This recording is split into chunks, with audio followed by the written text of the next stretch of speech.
Bom dia, estamos começando mais um programa Porteira Aberta e hoje tem o Bruno Andrade aqui comigo de convidado, diretor de operações do IMAC, e nós vamos falar um pouco sobre como foi o mercado da carne em 2021 e a perspectiva para o ano de 2022.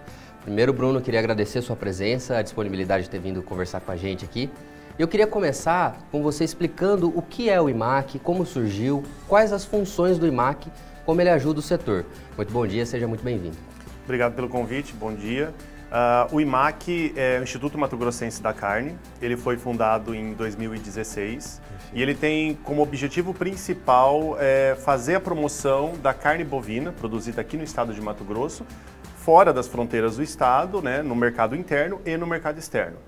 Para isso a gente desenvolve projetos na área da produção, né, de qualidade de carne bovina, sanidade animal e meio ambiente. Então, através desses três temas principais, a gente procura melhorar a produção da carne bovina aqui no estado de Mato Grosso, né, e levar essa informação para fora, para que o estado de Mato Grosso possa aumentar cada vez mais as exportações e o consumo de carne no Brasil, que seja sempre, que se aumente, né, a produção e o consumo pelo estado de Mato Grosso. Perfeito. Você é diretor de operações, né? Eu queria que você explicasse um pouquinho da sua função também dentro do IMAC, por gentileza. Legal. Eu sou diretor de operações no IMAC e ali no IMAC eu conduzo alguns projetos nessas três áreas principais, né? Sanidade, meio ambiente e produção. Nós temos três grandes programas nessas três áreas e o principal que a gente começou a rodar há um mês atrás, basicamente, foi o programa de reinserção e monitoramento dos fornecedores de gado. Então, produtores que possuem áreas desmatadas ilegalmente e que queiram retornar à legalidade, esse programa do IMAC, que é em parceria com o Ministério Público Federal, vai promover, né, essa reinserção dos produtores. Além disso, eu também gerencio alguns outros programas que visam a melhoria da qualidade da carne aqui no estado de Mato Grosso, carne bovina, né? E também alguns projetos que a gente conduz em parceria com o INDEA para melhorar ainda mais a questão sanitária aqui do estado. Perfeito. Então, basicamente, o trabalho do IMAC é ajudar o setor a transformar, a produzir mais, de uma forma mais sustentável e com mais qualidade. Basicamente é isso. Exatamente isso, né? O objetivo nosso é fazer com que o estado aumente a sua participação na fatia do mercado mundial, né? Hoje o estado de Mato Grosso é o segundo maior exportador de carne bovina, é o primeiro produtor aqui no Brasil e a gente quer com que o estado aumente a sua importância e que o valor pela tonelada que é exportada aumente cada vez mais, mostrando assim a qualidade do produto que a gente está produzindo aqui. Maravilha, perfeito. Eu queria que você falasse um pouquinho também sobre como foi o ano de 2021, né? A gente sabe que teve todo o problema com a China, né, da paralisação, mas até setembro foi um ano muito bom, né? Eu queria que você falasse sobre os dados que você tem, né, sobre esse ano de 2021, como foi pra gente. De forma geral, até setembro de 2021, o ano ele foi bem positivo, né, para todos os segmentos da cadeia produtiva da carne. A gente teve uma valorização da arroba do boi gordo, por conta dessas exportações fortes para a China, né? Não só para a China, para outros países, mas principalmente a China. A gente também teve aí um consumo estável no mercado interno, embora o preço da carne bovina tenha aumentado bastante, a gente enxerga isso, mas o consumo ele se manteve estável, né? E os números eles foram se provando e foram se mostrando atrativos até meados de setembro, né? E aí, após setembro, nós tivemos esse problema com a China, já retornou, mas até meados de setembro os dados foram positivos, embora o custo de produção para todos os elos da cadeia também tenham aumentado bastante. Sobre esse caso específico da China, quais as informações que vocês tiveram, como que foi tratado sobre essa paralisação por parte do Brasil e principalmente do Mato Grosso? Qual a participação que a gente teve nisso? Bom, um dos casos, né, de vaca louca atípica ocorreu aqui no estado de Mato Grosso.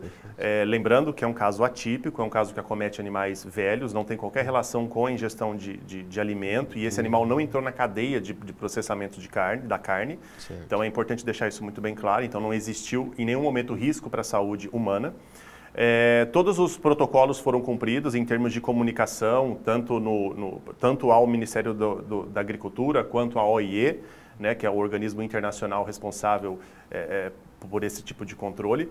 Então, todas as comunicações necessárias foram realizadas. Aí, por conta de um acordo que existe bilateral entre o Brasil e a China, quando surgisse um caso ainda que atípico, né, as exportações elas deveriam ser embargadas temporariamente até que as explicações fossem dadas à China. Então isso faz parte do protocolo, então? Isso faz parte do protocolo. O que não faz parte do protocolo é o prazo que foi aplicado, né? Pode sim ter acontecido questões comerciais da China com o Brasil ou outras questões que a gente não tem informação. Demorou muito mais do que o necessário. É fato que nas outras ocorrências passadas não levou tanto tempo assim. Mas a gente também precisa entender todo esse contexto geopolítico e comercial que os países estão inseridos. Certo. De qualquer maneira, né, a gente teve aí essa duração de 100 dias, as comunicações foram feitas de maneira eficaz. É claro que existe a barreira da comunicação, né, o mandarim é uma língua muito complicada, né, para a gente poder se comunicar, né, e nem sempre o inglês vai ajudar. Então, assim, durou mais tempo que o necessário. Porém, a gente conseguiu solucionar isso oferecendo todas as informações que foram solicitadas. Perfeito, maravilha.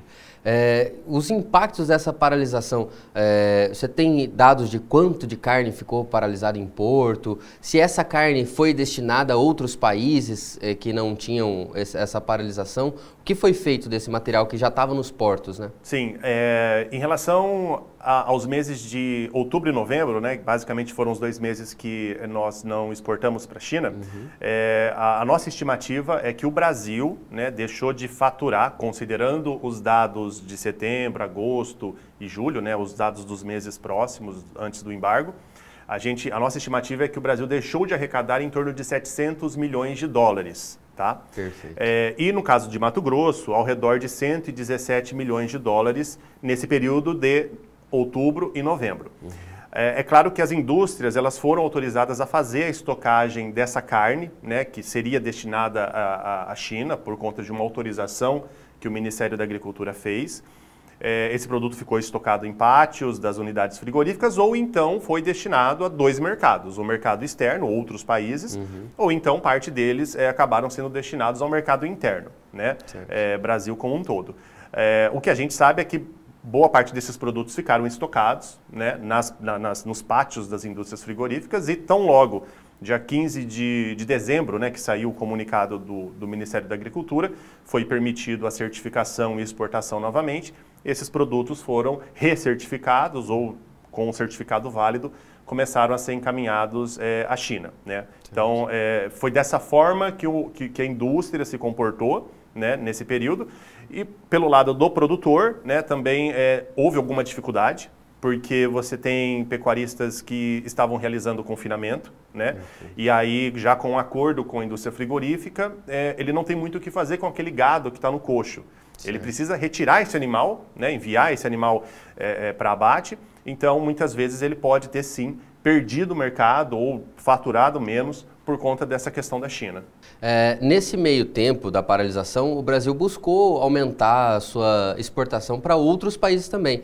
Acho que os Estados Unidos e o Chile foram os países que meio que pegaram um pouco dessa demanda. Você tem números em relação a isso, de porcentagem do que eles aumentaram?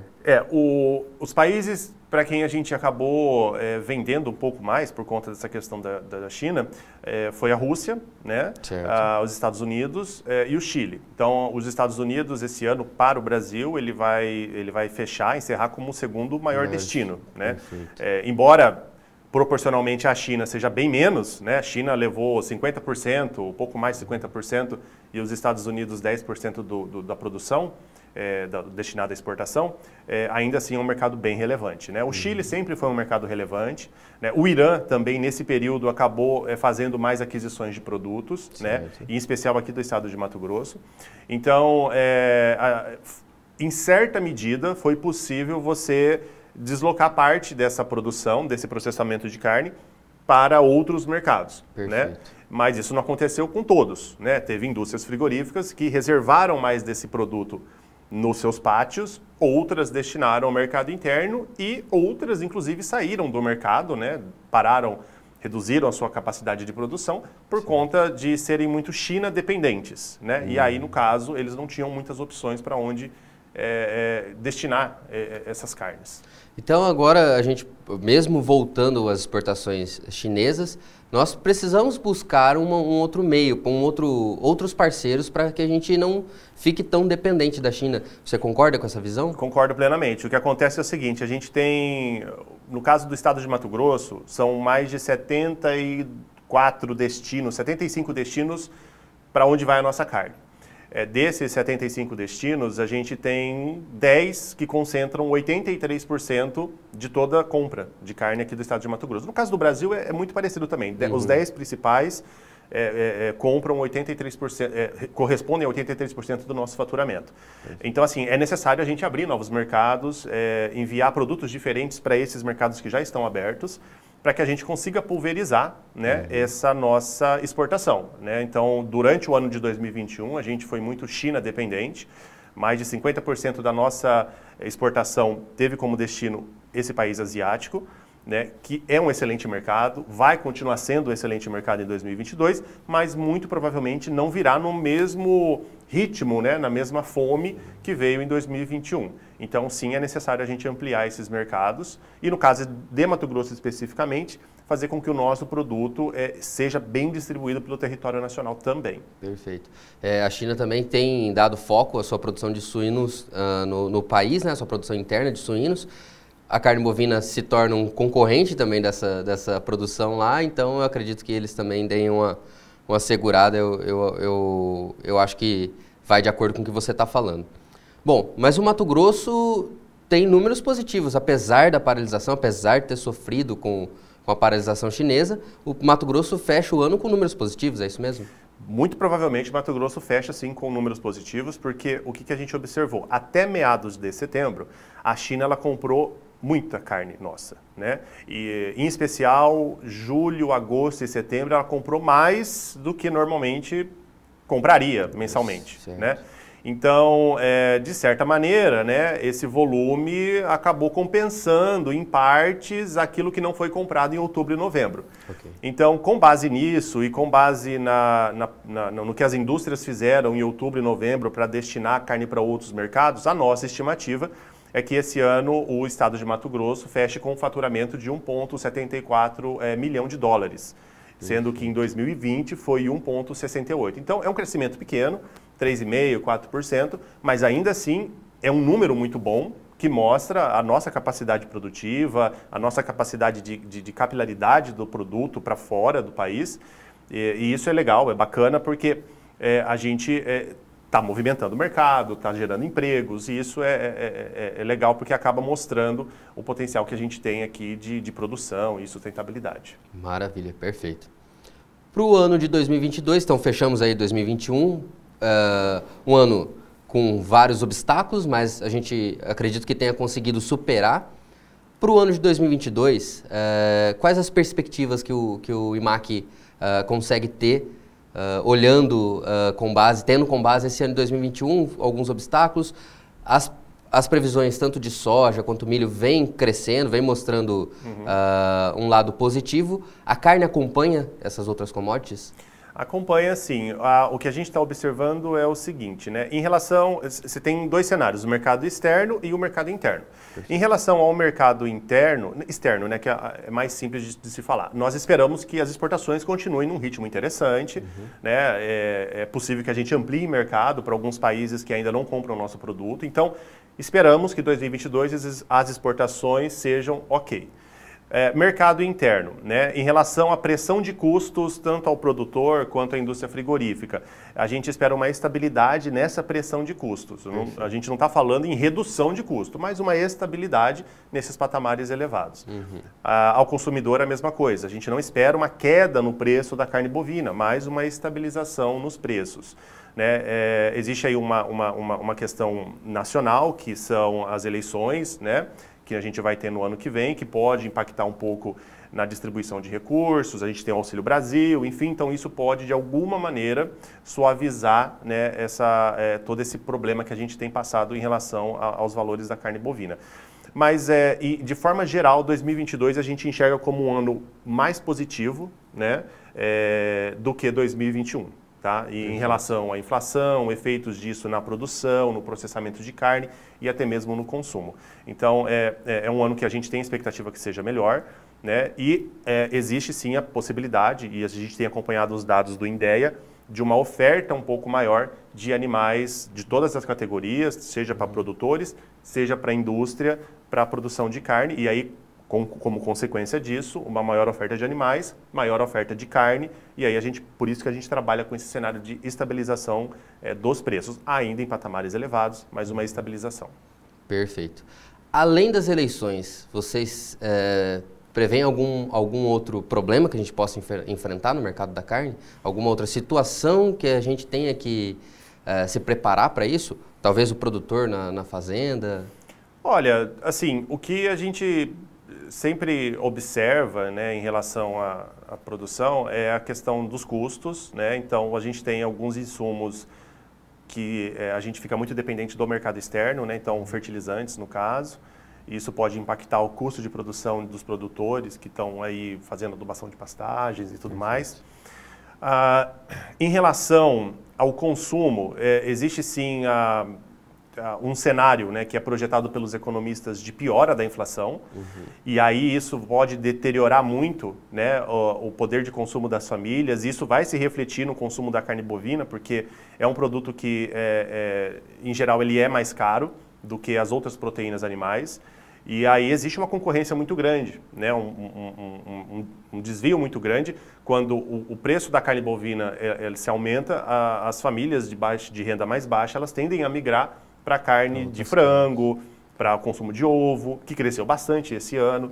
Então, assim, existe esse cenário, né, de risco, né, isso foi mapeado, embora existam, né, outras condições que nos levam a pensar num cenário mais positivo. Mas é algo que pode acontecer. Então, aumento da inflação, reduzir consumo, eventualmente algum problema comercial que a gente possa ter com algum mercado importador. Pontualmente, a gente tem a questão da Rússia, né, um conflito que pode acontecer com a Ucrânia no próximo ano, 2022, em meados de fevereiro. Isso aí pode gerar algum tipo de problema geopolítico que pode se refletir em alguma medida no nosso cenário de exportação de carne, tanto positivo quanto negativo, assim como foi em 2015 com a Rússia na anexação da Crimeia. Então, existem todos esses fatores que acabam podendo influenciar. Mas, de forma geral, repetindo, a gente espera que 2022 seja um ano razoavelmente melhor. Mas existe sim essas questões que podem prejudicar bastante, inflação e algum problema de relacionamento com fornecedores, com clientes externos, né? E eventualmente uma pressão de custos um pouco maior por conta dos produtos que a gente precisa importar.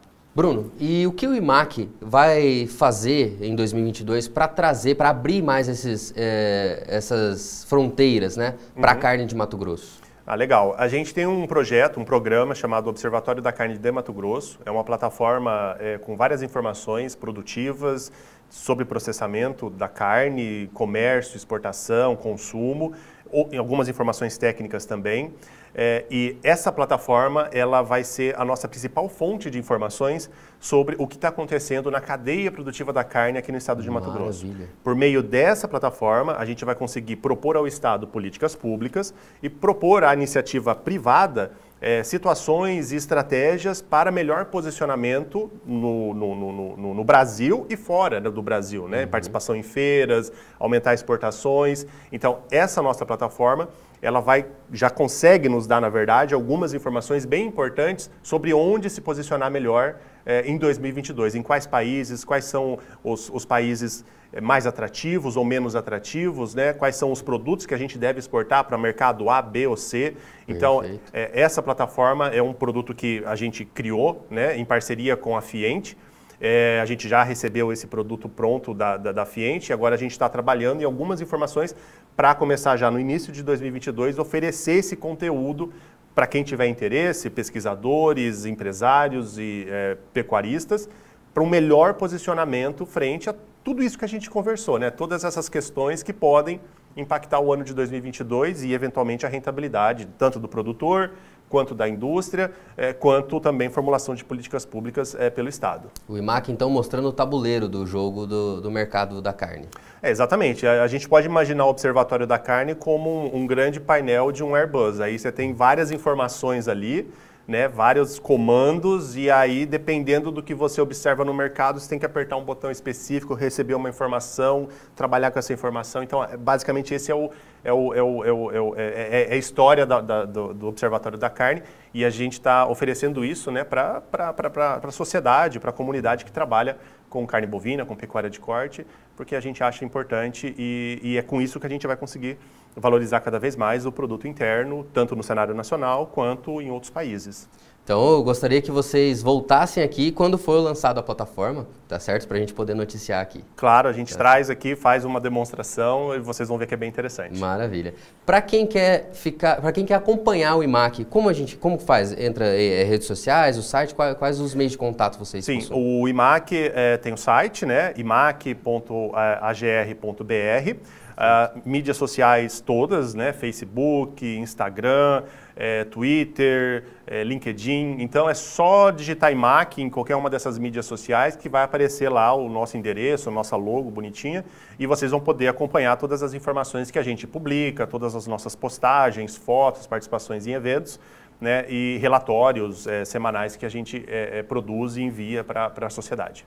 Perfeito. Então, Bruno, para a gente despedir de você, queria te agradecer pelo tempo que dispôs para a gente, para vir explicar um pouco do mercado para a gente. Queria agradecer o IMAC por ter liberado também o Bruno para vir aqui. Então, suas considerações finais, só para a gente encerrar, por gentileza. Bom, obrigado pelo convite, né? Venho aqui todas as vezes que for chamado, obrigado mais uma vez.